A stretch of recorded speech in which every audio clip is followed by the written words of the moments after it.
Retired joint general മാനേജറും air traffic management ആയ Shri Santhosh RS കൂടെ നമ്മോടൊപ്പം ചേരുന്നുണ്ട്. ശ്രീ സന്തോഷ്, ദുബായ് എയർ ഷോയ്ക്കിടെ ഇന്ത്യയുടെ തേജസ് വിമാനം തകർന്നിരിക്കുകയാണ്. പൈലറ്റ് മരണപ്പെട്ടു എന്നുള്ളൊരു റിപ്പോർട്ടുകളൊക്കെ പുറത്തു വരുന്നുണ്ട്. ഇത് ഇപ്പോൾ സ്ഥിരീകരിച്ചിട്ടുണ്ട്. ഈ ഒരു അപകടം, ഇതിനെക്കുറിച്ച് മനസ്സിലാക്കുകയാണെങ്കിൽ ഈ അപകടത്തിന്റെ കാരണങ്ങൾ അതെന്തെല്ലാമാണ്? എയർ ഷോയിലുള്ള അപകടങ്ങൾ തീരെ അൺയൂഷ്വൽ അല്ല. പലപ്പോഴും ഇത്തരം സംഭവങ്ങൾ ഉണ്ടായിട്ടുണ്ട്. എയർ ഷോയിൽ ജനറലി ഒരു എയർക്രാഫ്റ്റിന്റെ പെർഫോമൻസ് ലിമിറ്റുകളെയാണ് അത് പ്രദർശിപ്പിക്കുന്നത്, അതിന്റെ പെർഫോമൻസ് കേപ്പബിലിറ്റിയുടെ ലിമിറ്റുകൾ.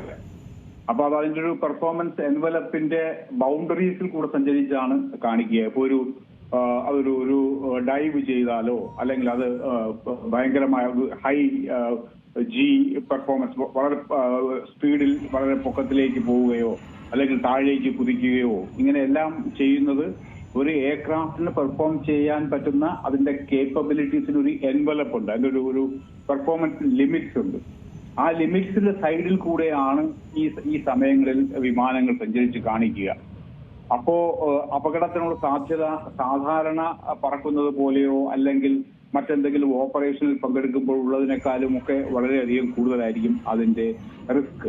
അതുകൊണ്ട് ഇങ്ങനെയുള്ള അപകടങ്ങൾ നമുക്ക് 100% ഒഴിവാക്കാൻ പറ്റില്ല.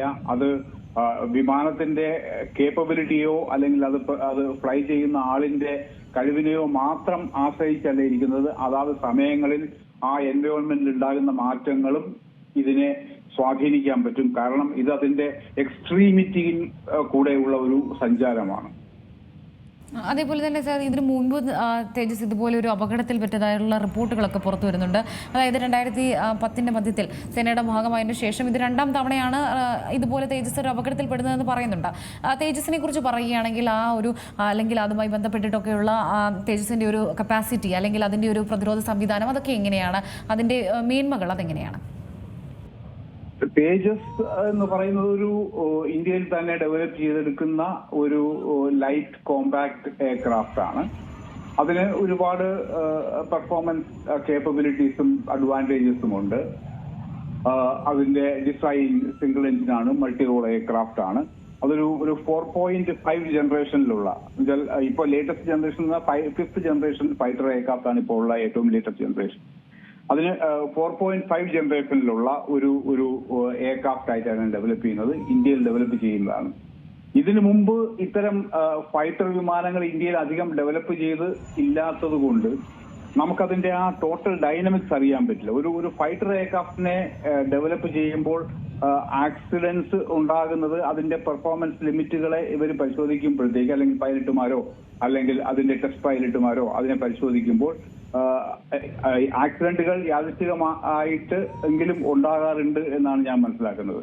അത് ഇന്ത്യയിൽ മാത്രമല്ല എവിടെയായാലും അതുണ്ടാകാം. അതുകൊണ്ട് ഒരു എയർക്രാഫ്റ്റിന് അപകട സാധ്യത കൂടുതലാണെന്നോ അല്ലെങ്കിൽ നമ്മുടെ ഡെവലപ്മെന്റിൽ എന്തെങ്കിലും കുഴപ്പമുണ്ടോ എന്ന് നമുക്ക് തീരുമാനിക്കാൻ പറ്റുന്ന ഒരു കാര്യമല്ല. അതും ഇത്തരം കാര്യങ്ങളെ നമുക്ക് ഒരിക്കലും റിലേറ്റ് ചെയ്യാൻ പറ്റില്ല. സർ, അതുപോലെ തന്നെ ഈ നെഗറ്റീവ് ജി ടേൺ അടുത്തതാണ് അപകടത്തിന് കാരണം എന്നുള്ള റിപ്പോർട്ടുകൾ പുറത്തു വരുന്നുണ്ട്. എന്താണ് ഈ negative G turn? Negative G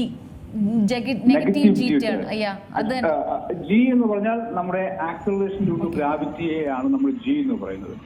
ഒരു റോക്കറ്റ് അല്ലെങ്കിൽ ഒരു എയർക്രാഫ്റ്റ് മുകളിലേക്ക് പോകുമ്പോഴത്തേക്ക് അത് നമ്മുടെ ശരീരത്തിലുള്ള രക്തം, നമ്മുടെ ശരീരത്തിലുള്ള എല്ലാ ഭാഗത്തിനും ആക്സലറേഷൻ ഡ്യൂ ടു ഗ്രാവിറ്റിയും അതുകൊണ്ടുള്ള ബുദ്ധിമുട്ടുകളും അല്ലെങ്കിൽ നല്ല കാര്യങ്ങളും അനുഭവപ്പെടുന്നുണ്ട്. അപ്പൊ നമ്മൾ വളരെ ശക്തമായ സ്പീഡിൽ മുകളിലേക്ക് പോയാൽ നമ്മുടെ ശരീരത്തിലുള്ള ബ്ലഡിനെ, അതൊരു ഫ്ലൂയിഡ് ആയതുകൊണ്ടും അത് നമ്മുടെ ബ്ലഡ് വെസൽസിന്റെ അകത്തുകൂടെ സഞ്ചരിക്കുന്നതായതുകൊണ്ടും ഭൂമിയുടെ ഗുരുത്വാകർഷണം കൊണ്ട് ആ ബ്ലഡ് താഴേക്ക് വരാനുള്ള ഒരു ടെൻഡൻസി ഉണ്ടാവും. അതിനെയാണ് ജി, അല്ലെങ്കിൽ നമുക്കിപ്പോ പോസിറ്റീവ് ജി എന്ന് വേണമെങ്കിൽ പറയാം.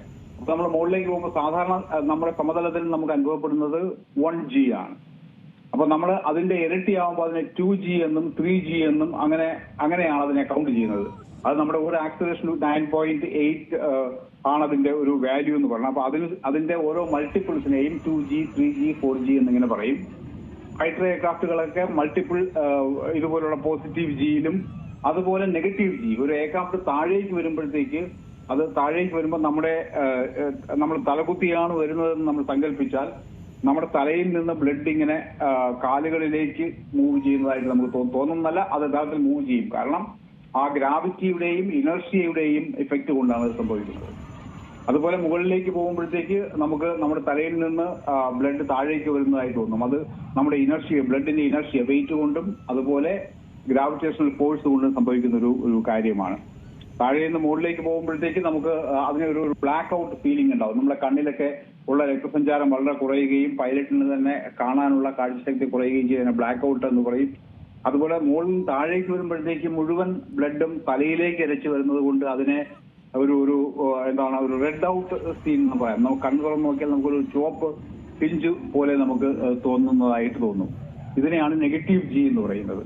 പക്ഷെ നെഗറ്റീവ് ജി കൊണ്ടൊരു എയർക്രാഫ്റ്റ് ക്രാഷ് ചെയ്യേണ്ട കാര്യമൊന്നുമില്ല. അത് വിമാനത്തിന്റെ മെക്കാനിക്കൽ സിസ്റ്റം കൊണ്ട് അതിനെ കൺട്രോൾ ചെയ്യാൻ പറ്റുന്നതും അത് കൺട്രോൾ ചെയ്യാൻ കേപ്പബിൾ ആയിട്ടുള്ള ഒരാളായിരിക്കും അതിനെ പറപ്പിക്കുന്നതും.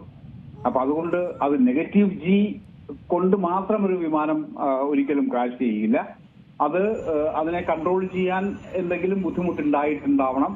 അതിന് മെക്കാനിക്കൽ സിസ്റ്റത്തിലുള്ള പ്രശ്നങ്ങളാണോ അല്ലെങ്കിൽ പൈലറ്റിന്റെ പെർഫോമൻസിലുള്ള പ്രശ്നങ്ങളാണോ, അങ്ങനെയും അല്ലെങ്കിൽ അതിന്റെ എൻവലപ്പിന് പുറത്തേക്ക് അത് പോയതോ, അങ്ങനെ എന്തെങ്കിലും ഒരു കാരണം കൊണ്ടായിരിക്കും. അല്ലാതെ നെഗറ്റീവ് ജി എന്ന് പറയുന്നത് ഒരു കാരണമല്ല, അതൊരു പ്രകൃതിയുടെ പ്രതിഭാസമാണ്. അതിനെ അതിജീവിക്കാൻ തക്കവണ്ണമാണ് വിമാനങ്ങൾ എപ്പോഴും ഡെവലപ്പ് ചെയ്യുന്നതും അതിനെ പറപ്പിക്കാൻ ശീലിക്കുന്നതും. അതുപോലെ തന്നെ ദുബായ് എയർ ഷോയിലാണ് ഈ ഒരു അപകടം സംഭവിക്കുന്നത്. അപ്പോൾ ഇന്ത്യൻ വ്യോമസേനയുടെ കരുത്തായി തേജസിന് ഈ ഒരു അപകടം സംഭവിച്ചത് അത് മറ്റു രീതിയിൽ അല്ലെങ്കിൽ ഒരു നെഗറ്റീവായിട്ടൊക്കെ തന്നെ ബാധിക്കാനുള്ള സാധ്യതകളുണ്ടോ?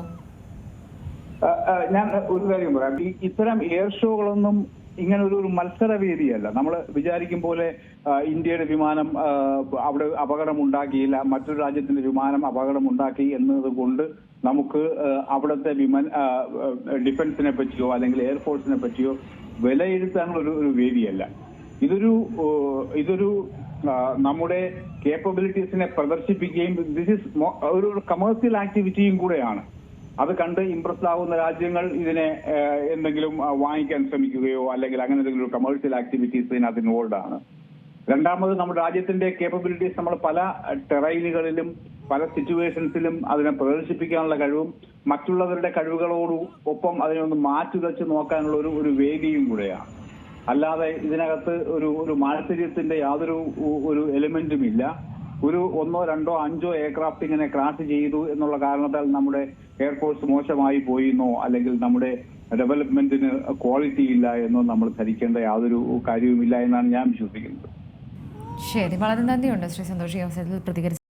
ഏറ്റവും പുതിയ വാർത്തകളും വിശേഷങ്ങളും വിരൽ തുമ്പിലറിയാൻ സീ മലയാളം ന്യൂസ് എല്ലാ ഡിജിറ്റൽ പ്ലാറ്റ്ഫോമുകളിലും ലഭ്യം.